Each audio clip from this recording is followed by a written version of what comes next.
शालिग्राम तुलसा हरी रे भरी मोह मोड़ के खड़ी। काले काले शालिग्राम तुलसा हरी रे भरी। हरे कृष्ण। शालिग्राम भगवान जी की जय। तुलसी महारानी की जय। कार्तिक मास की जय। आप सभी श्रोताओं पर ठाकुर जी की कृपा सदैव बनी रहे। आज दिनांक है 14 अक्टूबर और दिन है मंगलवार और आज कार्तिक मास के कृष्ण पक्ष की अष्टमी तिथि सुबह 11:09 तक रहेगी और बाद में नौमी तिथि प्रारंभ हो जाएगी।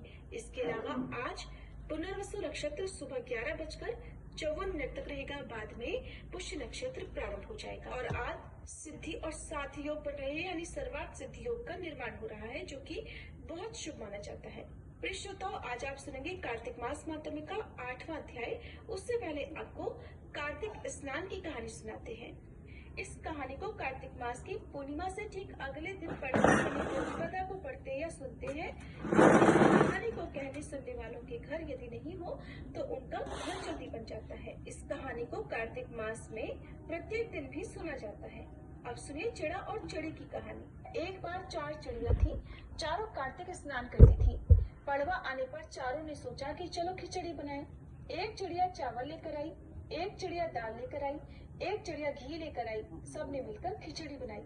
सबने सोचा कि पहले कार्तिक स्नान कर लें, नहा कर आ जाएं, फिर सब साथ बैठकर खिचड़ी खाएंगी। तो पहले एक चिड़िया स्नान करके आई।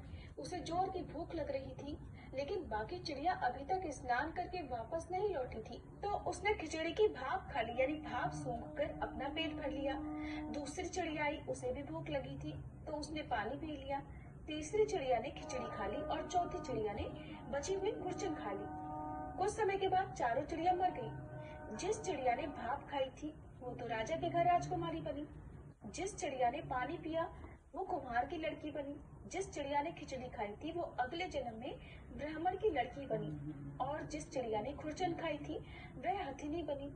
अब कुम्हार की लड़की राजा के यहाँ दासी बनी, ब्राह्मण की लड़की राजकुमारी की सहेली बनी, हथिनी भी राजा के यहाँ पर ही थी। राजकुमारी को पिछले जन्म की सारी बातें याद थी।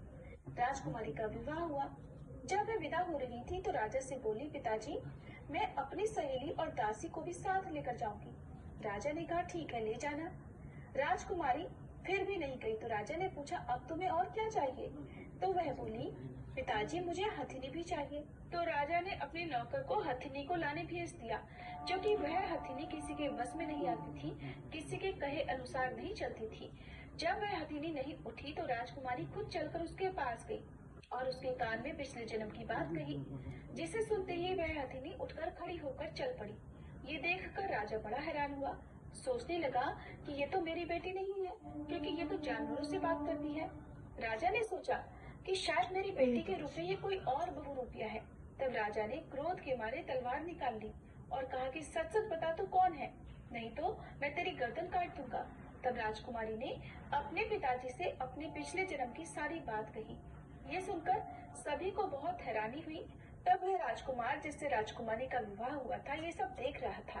तब वह राजकुमारी से कहने लगा कि अगर कार्तिक स्नान की इतनी महिमा है तब तो हम दोनों भी मिलकर जोड़े से कार्तिक स्नान करेंगे और खूब दान पुण्य करेंगे। ये थी चिड़ा चिड़ी की कहानी। सभी प्रेम से बोलिए कार्तिक के ठाकुर राई दामोदर की जय। कार्तिक मास की जय। प्रिय श्रोताओं, अब आपको सुनाते हैं सदन कसाई की कथा। सदन कसाई